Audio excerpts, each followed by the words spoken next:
So now we have to understand another tool that is related to the storage management of Kubernetes cluster, that is Longhorn. So Longhorn is a lightweight, reliable, and easy to use distributed block storage system for Kubernetes. So Longhorn is free, open source software originally developed by Rancher Labs, and it is now being developed as an incubating project of the Cloud Native Computing Foundation. So in fact, Longhorn will provide us a storage class in the Kubernetes cluster. And the storage class concept we discussed in detail in our previous video, and we use the NFS based storage class to understand it and to provision the persistent volume and persistent volume claim and the attachment of persistent volume claim with the pods. So in that case, the storage was out of the box, I mean out of the cluster. It was a different server that was hosting the NFS storage. But Longhorn will use the existing storage from the cluster. It will use some dedicated storage from each worker node to provision the persistent volume, and it will replicate the storage, the data in all worker nodes, in different worker nodes, we can say, and it will provide us the high availability in case of we lost our worker nodes file system, complete server, we can get back our data quickly on the fly runtime. So let's start and understand the concepts and the deployment process. But before this, you should go through with all these architecture concepts. We will discuss in this video about all these concepts, almost all the concepts, and we need to understand some terminologies, the best practices, what are the minimum requirement hardware. So its minimum requirement is 3 worker nodes and some specific amount of CPU RAM is required.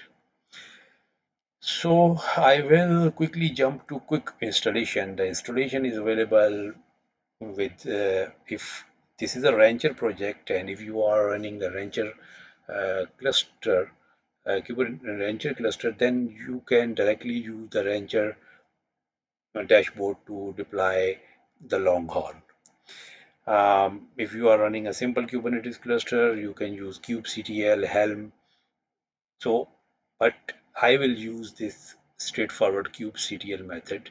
Uh, they are providing us a straightforward manifest that contains all the required resources, the deployments and daemon sets and engines, and the custom resource definitions by Longhorn, and the service accounts, the roles and role bindings. So a lot of things we will discuss. We will see when we will deploy. But before going to this deployment, we have to understand that each node in the Kubernetes cluster where Longhorn will be installed must fulfill these requirements. So let me just open this document. So these are the requirements. I mean, open-iscsi package is required. iscsi d daemon should be up and running. NFS v4 should be available. ext3 and ext4 file system should be available, and these command line tools must be available on all the worker nodes. Uh, okay, and if I go back then to perform all these activities, I created this document and I added all these detail in the video description. So the quick way to set up the nodes, I mean, I mentioned here the manual process to set up the cluster node. On each worker node, you must have to run all these commands to fulfill the dependencies. But The good thing is Longhorn is providing us a binary that is Longhorn CTL, and we can use this binary from the master node to fulfill to install all the dependencies on all the worker nodes automatically. So what I did, I just downloaded this binary, and I just move this binary to I just change the permission of this binary so that it is executable, and then I will run this Longhorn CTL. So I think on my master node, this is my Kubernetes cluster, and I have three worker nodes. So Longhorn, I don't have this binary, so I need to just quickly run these commands to pull down this binary.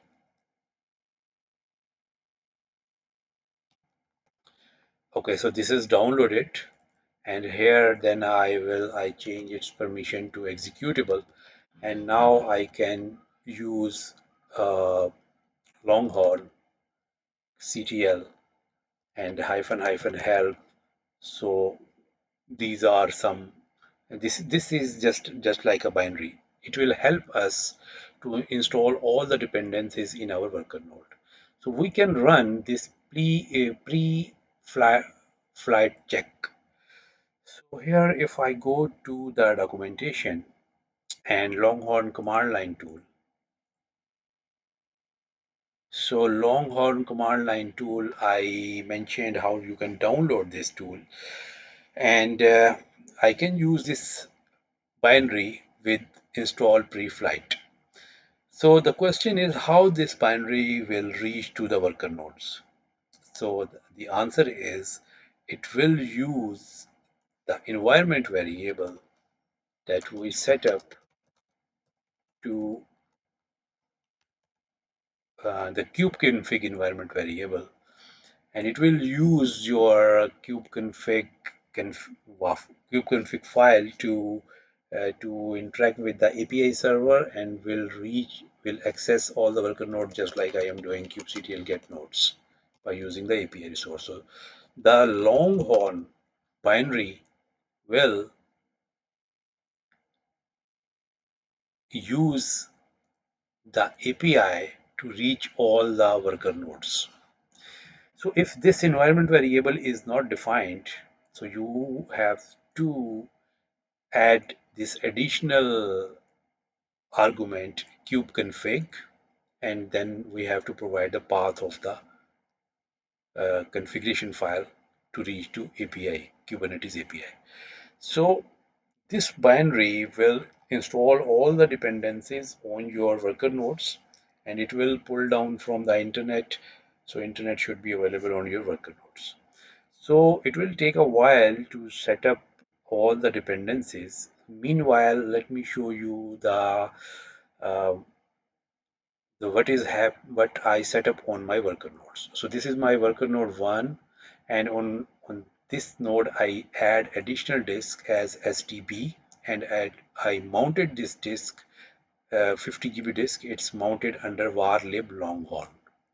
Same I did on worker node 2 and worker node 3. This is not a mandatory step, but why I did this? Because when we will deploy the Longhorn, Longhorn will create this directory.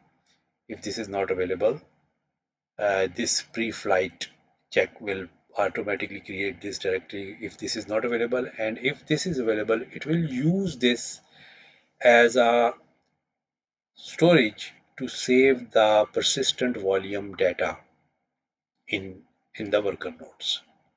That will be provided by the storage class of Longhorn.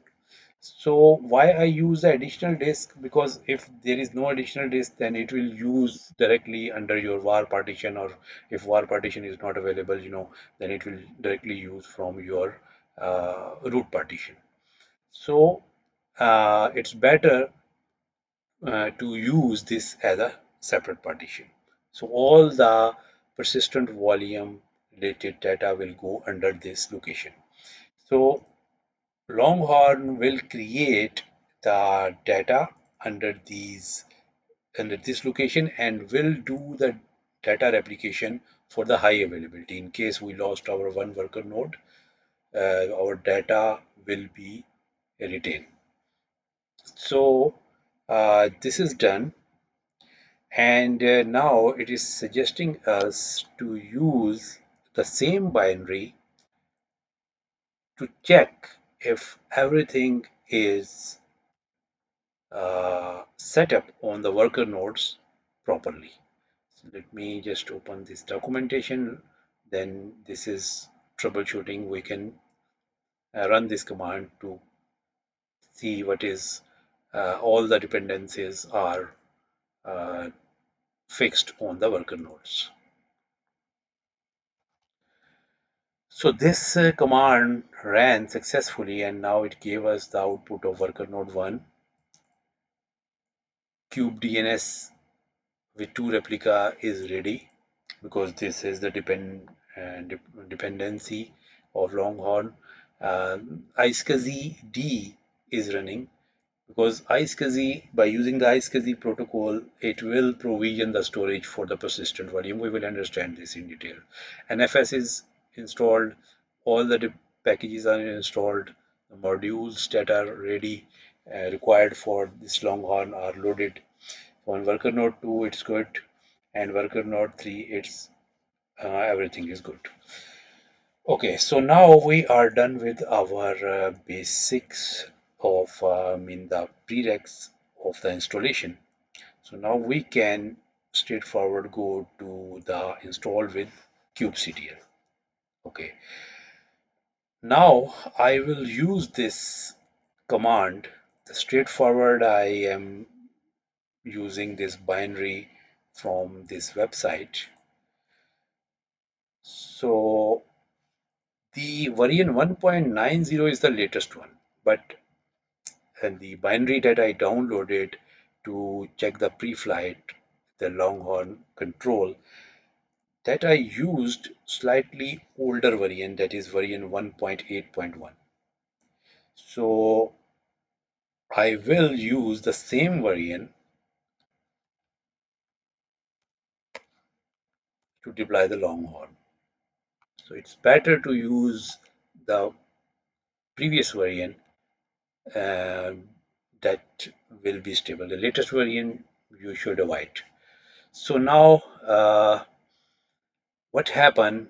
The service account, config map, custom resource definitions. These are the core new custom resources created by Longhorn. These resources will help to perform all the tasks related to storage management, the replication, everything. Roles are created, services are created, daemon set and deployment. One daemon set created for Longhorn manager. We will understand what is this. And deployment is created Longhorn driver, and it has a dashboard UI that is also deployed. Now if we look into kubectl get namespace, so we can see Longhorn system namespace is created. Kubectl get pod in this namespace. So it is trying to spin up the core engines uh, that will perform all this storage class management. It will take a while to set up. It will pull down different images. It can take some time. So I am going to pause the video, and when it will be done, I will resume.